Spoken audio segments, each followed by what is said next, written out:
Барлықтарыңызға сәлем достар, сіздермен бірге әдеттегідей мен қолөнер арнасы бүгін сіздерді келіп жеткен жаңа жыл мерекелеріңізбен құттықтаймын.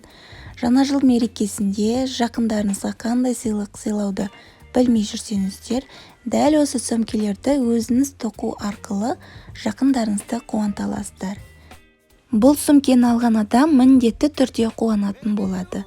Ал енді видеоны көрмес бұрын арнама тіркеліп, лайк басып, қолдап кетіңіздер. Бізге қажет заттар осындай жасыл түстес моншақ. Бұл моншақ күнге жарыққа шыққанда өте қатты жылдырайды. Және де бізге осындай алтын түстес цеп қажет. Осындай арнайы екі басында осындай іліп қоятыны бар. Арнайы цеп. Мінекей енді осындай леска. Мен ылғида строительный леска қолданамын. Бұл жұмыс жасағанға өте ыңғайлы. Және де қайшы. Ал енді сөмкемізді тоқуға кірісеміз. Бізге ең алдымен лескамызды өзімізге керегін жетіп кесіп аламыз да, осында 4 моншақ өткіземіз.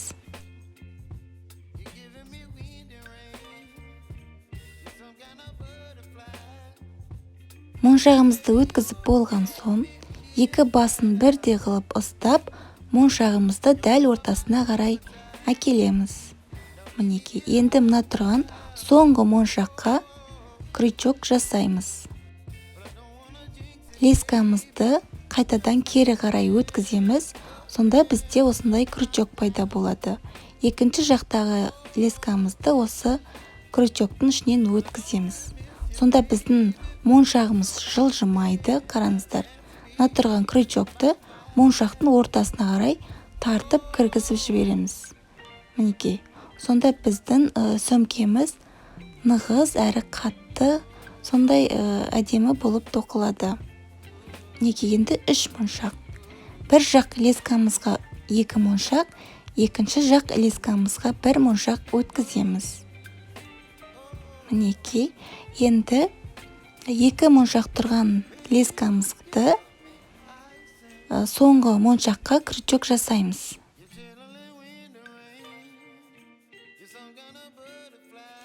Екінші жақтағы лескамызды осы крючоктың ішінен өткіземіз.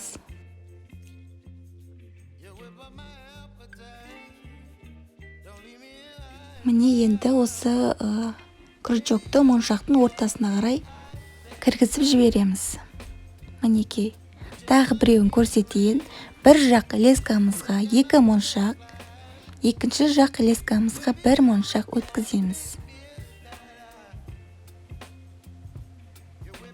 Енді 2 моншақ тұрған лескамызды крючок жасаймыз. Соңғы моншаққа қайтадан кері қарай лескамызды өткіземіз. Мінекей, енді екінші жақ лескамызды осы крючоктың ішінен өткіземіз. Тартамыз. Міне, дәл осылай ары қарай 16 қатар тоқып шығатын боламыз. Міне достар, қараңыздар, біз 16 емес 15 қатар тоқыдық. 1, 2, 3, 4, 5, 6, 7, 8, 9, 10, 11, 12, 13, 14, 15. Себебі бұрылатын жер ол 16-шы болып саналады. Сол бұрылған жерді сіздерге қазір көрсетемін. Ол үшін мына тұрған лескамызға 3 моншақты бірден өткіземіз, және де крючок жасаймыз. Сол кезде міне біз бұрыламыз. Міне бұрылдық, бұл 16-шы болып саналады. Енді біз келесі қатарға көшеміз. Келесі қатарда да дәл осылай мына тұрған лескамызға 3 моншақты бірден өткіземіз. Және крючок жасаймыз. Міне біз сонда тағы да бұрылдық. Келесі қатарға көштік. Енді келесі қатарға көшкен кезде біз тек 2 моншақ арқылы тоқитын боламыз. Мына оң жақтағы лескамызды мына тұрған моншаққа өткіземіз. Каждый тоқыған сайын осылай лескамызды осы астыңғы моншақтан өткізіп отырамыз. Міне мына тұрған сол жақтағы лескамызға 2 моншақ өткіземіз. Және де крючок жасап бекітеміз. міне тағы да моншақтан өткіземіз астыңғы, және де осында енді 2 моншақ өткізіп тоқи бересіздер ары қарай. Тек жаңа қатарға көшкен кезде ғана 3 моншақ пайдаланамыз, былай тек 2 моншақ арқылы ғана тоқитын боласыздар. Неке дәл осылай ары қарай 25 қатар тоқып шығатын боламыз. Мінеке достар, қараңыздар, біз 25 қатарды да тоқып шықтық. Мінеке былай қарай санасаңыздар 25 қатар болу керек, ал былай қарай 16 қатар болу керек. 16 қатар. Мінеке 25-те 16. Енді біз бұны 1, 2, 4, 5, 6, 7, 8, 9, 10. 10-ын аламыздағы былай қарай бүктейміз. Мінеке 10 қатар. Енді біз сөмкеміздің 2 шетін тоқимыз. Ол үшін лескамызды аламыздағы тұрған 10 менен 11-ші моншақтан өткіземіз. Бұл бізде сөмкеміздің бұрышы. Мінеке астын осылай 5 қатар тоқимыз. Ол үшін 2 моншақты аламыздағы тұрған жоғары жақтағы лескамыздан өткіземіз. Және де крючок жасап бекітеміз. Мінеке бізде асты 5 қатар, 2 жәні 10 қатар. Сонда бізде 25 қатар. Мінеке 1 қатар кетті астыңғы. Екінші қатар тұрған астыңғы лескамызды астыңғы моншақтан өткіземіз. Және де 2 моншақ өткізіп бекітеміз.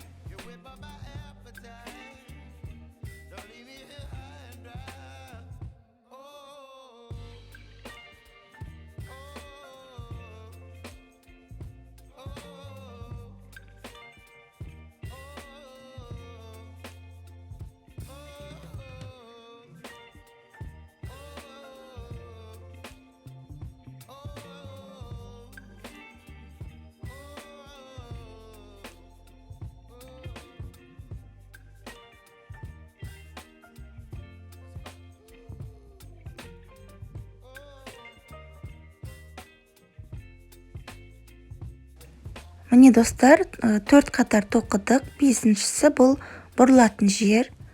5-ші бұрылатын жерде біз 1-2 моншақтан өткіземіз. Астыңғы және шетіндегі моншақтан өткіземіз. Және де осында 1 моншақ өткіземіз.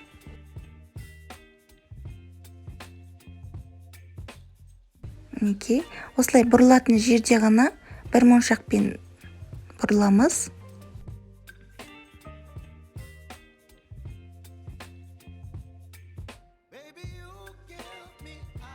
Мінеке қараңыздар, астын біз 5 қатар етіп тоқыдық.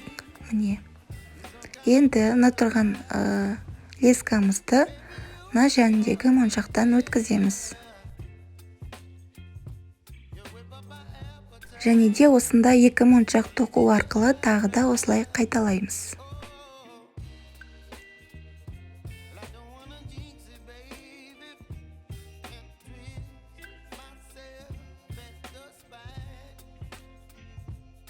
Мінеке астыңғы моншақтан өткіземіз лескамызды.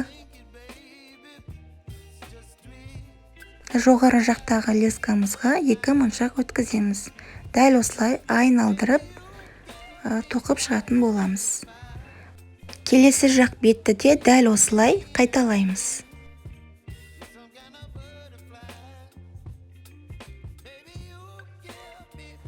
Мінеке достар, біз 2 жақ бетті де тоқып шықтық. Сөмкеміздің біз жартысын болып қалдық. Қараңыздар, асты 5 қатар. Мінеке іші осылай көрінеді. 2 шетті де дәл осылай тоқыдық. Енді біз сөмкеміздің ручкасын тоқимыз. Ол үшін тұрған ортадағы 3 моншақтан лескамызды өткіземіз.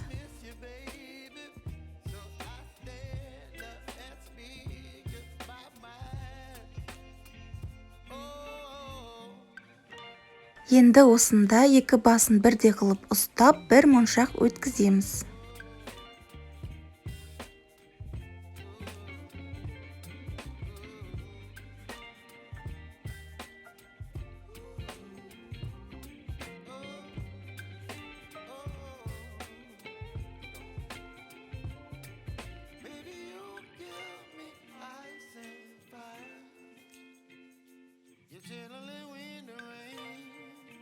Қатты тартып бекітеміз.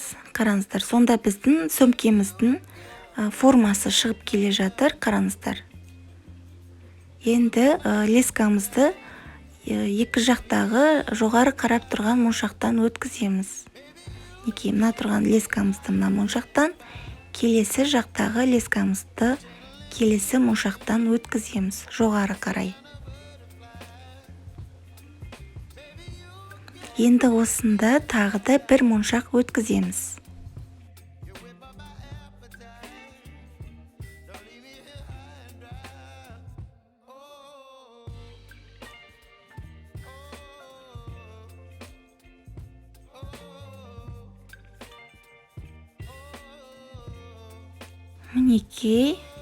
Мінеке қараңыздар. Енді сөмкеміздің ручкасын тоқуға кірісеміз. Қараңыздар, бізден арада 4 моншақ болып тұр. Енді біз осында 3 моншақ өткіземіз.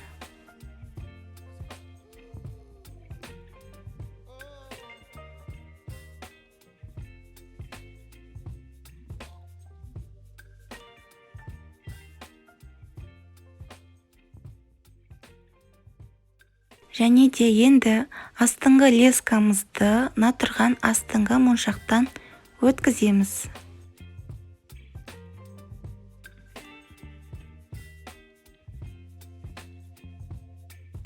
Және жоғары жақтағы лескамызға 2 моншақ өткіземіз.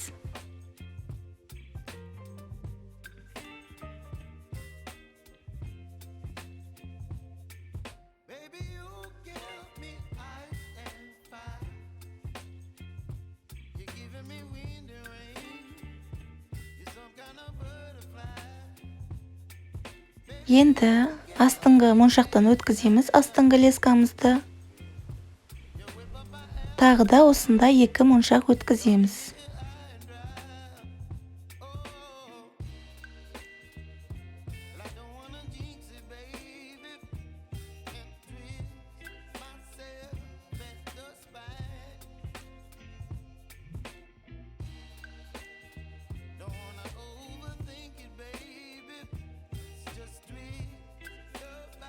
Енді қатарымызды бекіту үшін астыңғы және жәндегі моншақтан өткіземіз. Бірден 2 моншақтан өткіземіз. Қатарымызды бекітетін кезде ғана дәл осылай жасаймыз. Осында енді 1 моншақ өткізіп бекітеміз.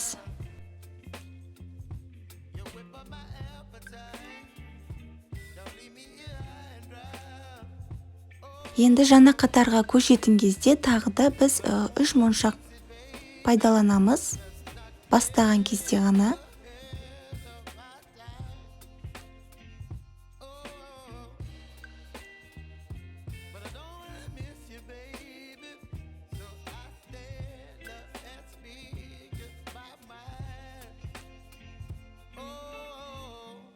Енді әрі қарай 2 моншақпен тоқып шығамыз айналдырып.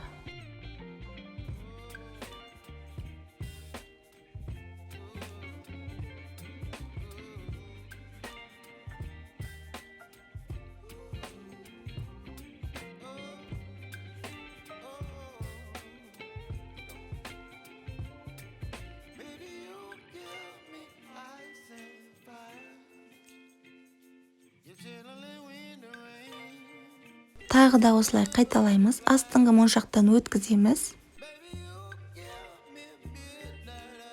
Және 2 моншақ өткіземіз жоғары жақтағы лескамызға.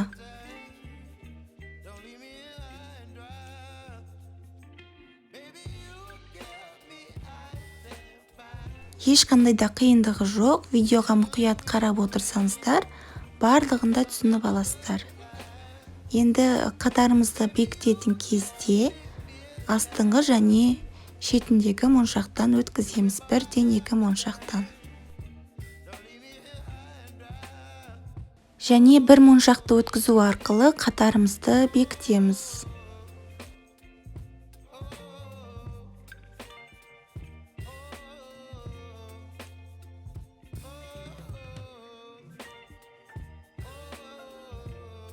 Мінекей достар, дәл осылай екінші жақ бетінде қайталайтын боламыз, және де екеуінің ортасын бірге қосатын боламыз. Осылайнан тоқып келеміз дағы екеуінің ортасын қосамыз. Міне достар, тоқып болдық екі шетті де. Енді біз екеуінің ортасын қосамыз. Қосу үшін екі лескамызға бір-бірден моншақ өткіземіз.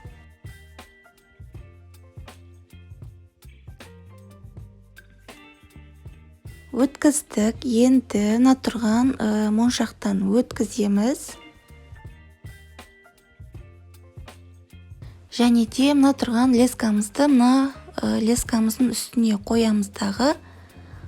Мына лескамызды кері қарай өткіземіз мына моншақтан. Және де крючок арқылы осылай тартып бекітеміз. Қатты тартып жұмыс жасаңыздар. Енді мына лескамызды астыңғы моншақтан өткіземіз. Екі шетіндегі мынаны да өткіземіз. Енді сөмкемізді былай қарай аударамыз дағы, осында бір моншақ өткіземіз. Және де осында крючок жасап, қараңыздар, кері қарай өткіземіз лескамызды. Сонда осылай орналасады біздің моншақтарымыз. Және екі лескамызды екі жақтағы моншақтан өткіземіз.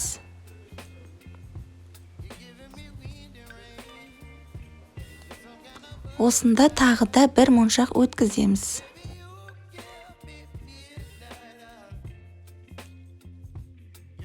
Крючок жасау арқылы бекітеміз.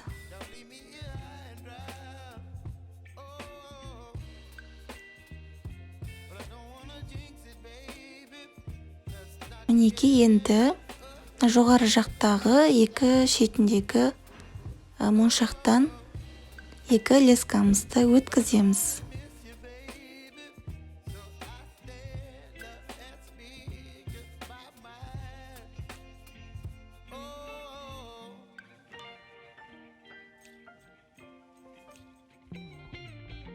Крючок жасау арқылы бекітеміз.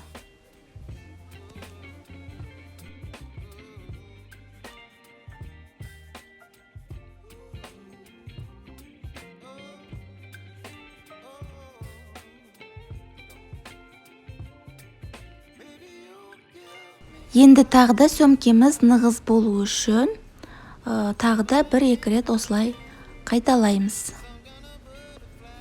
Одан соң артық жерін кесіп тастасаңыздар болады.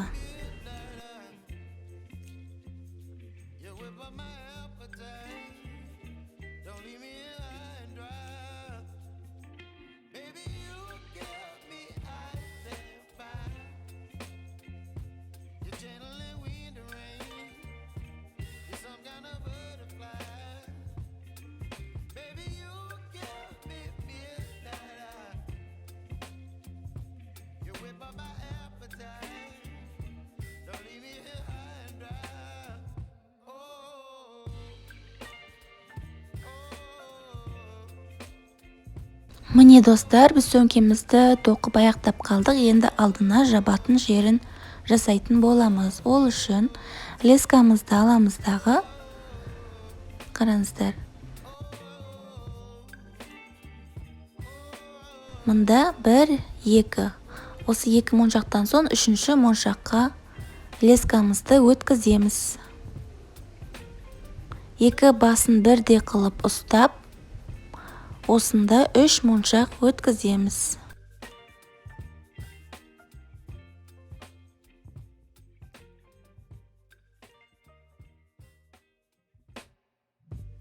Крючок жасап бекітеміз.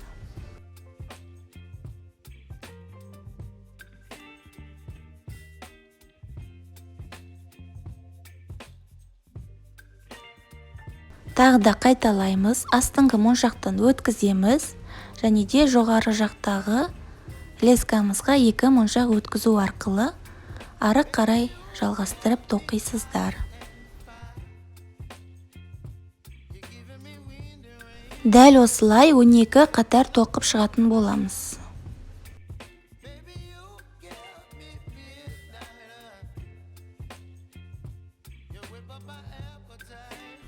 Міне достар, соңында бұрылатын жерінде 12-ші қатарда қараңыздарына астыңғы лескамызға 2 моншақ өткіземіз.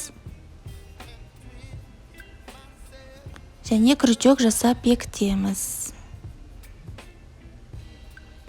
Сонда біз жоғарғы қатарға көшеміз. Енді жаңа қатарға көшкен кезде әдеттегідей 3 моншақпен бастаймыз.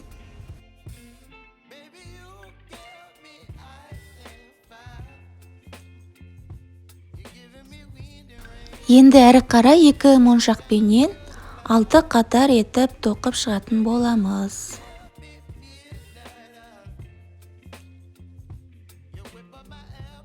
Міне достар, қараңыздар, біз сөмкемізді толығымен тоқып болдық. Іші осылай көрінеді. Қараңыздар, жабатын жері, ручкасы. Енді біз бұған цеп жалғайтын боламыз. Ол үшін 2 басын сөмкеміздің 2 шетіне ілетін боламыз. Қараңыздар. Мына тұрған моншаққа цебімізді ілетін боламыз. Мінекей. Енді екінші жақтағы моншағымызға да дәл осылай қайталап ілетін боламыз. Мінекей достар, осымен біздің сөмкеміз дайын болды. Қараңыздар, өте керемет болып шықты. Дәл осылай өздеріңіз жақындарыңызға жасап берсеңіздер өте керемет. Осыменен біздің видеомыз аяқталды. Видеоны соңына дейін көргендеріңізге көп рахмет. Жаңа жыл құтты болсын. Сіздермен бірге болған қолөнер арнасы. Қош сау болыңыздар.